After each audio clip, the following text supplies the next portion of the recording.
ओम प्रकाश राजभर अक्सर अपने बयानों की वजह से सुर्खियों में रहते हैं, लेकिन इस बार जो उनका कारनामा है वो कुछ अलग है। और इस बार वो भाजपा यानी एनडीए से दूरी बनाते हुए और बागी मोड में नजर आ रहे हैं। जी हां, आपको बताएं कि बिहार में चुनाव होने वाला है और इधर उत्तर प्रदेश में राष्ट्रीय जनतांत्रिक गठबंधन यानी एनडीए के सहयोगी सुहेलदेव भारतीय समाज पार्टी सुबसपा के अध्यक्ष और योगी सरकार में मंत्री ओम प्रकाश राजभर ने एक बड़ा ऐलान कर दिया है। इस ऐलान से भारतीय जनता पार्टी में खलबली मच गई है। बिहार में चुनाव होने वाला है और ओम प्रकाश राजभर ने बिहार में अपनी पार्टी से 153 उम्मीदवारों को लड़ाने का ऐलान कर दिया है, जिसमें 53 सीटों पर चुनाव लड़ने का जो ऐलान किया है। पहले चरण के चुनाव के उम्मीदवारों की जो घोषणा है वो कर दी गई है। सुबसपा के राष्ट्रीय मुख्य सचिव अरविंद राजभर ने कहा कि बिहार में हमारी पार्टी की स्थिति बहुत मजबूत है।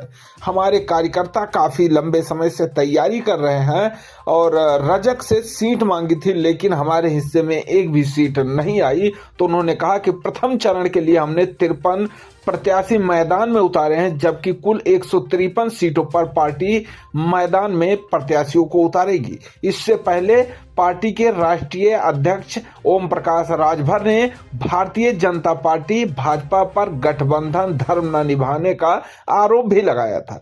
चुनाव से पहले उन्होंने कहा कि हमारी पार्टी अब अकेले दम पर चुनाव लड़ेगी। हम एक मोर्चा बनाएंगे और सभी 153 सीटों पर चुनाव लड़ेंगे।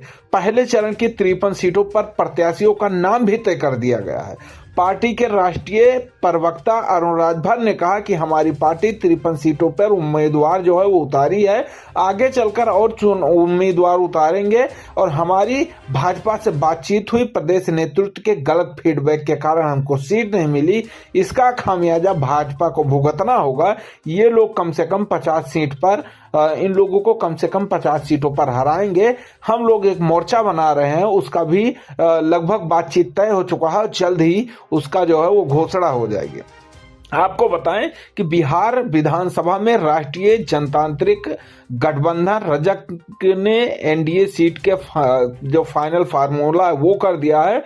इस फार्मूले के तहत भारतीय जनता पार्टी और जदयू 101 सीटों पर, जबकि लोक जनशक्ति पार्टी रामविलास 29 और आरएलएम और हिंदुस्तानी आवाम मोर्चा को 6 सीटों पर लड़ाने की जानकारी जो है वो सामने आई है। आपको बताएं कि राजनीतिक जानकार बताते हैं कि जो ओम प्रकाश राजभर की पार्टी है ये पूर्वी यूपी से सटे बिहार जिले में जैसे बलिया, गाजीपुर और पूर्वांचल वाली सीमा में काफी मजबूत दिख रही है, जहां पर राजभर समुदाय की अच्छी खासी आबादी है। तो अगर ओम प्रकाश राजभर नहीं मानते हैं तो सभी पार्टियों को झटका देंगे और सबसे जो खासम खास झटका महसूस होगा वो भारतीय जनता पार्टी को, क्योंकि इन्हीं का वो गठबंधन दल है जो उत्तर प्रदेश में गठबंधन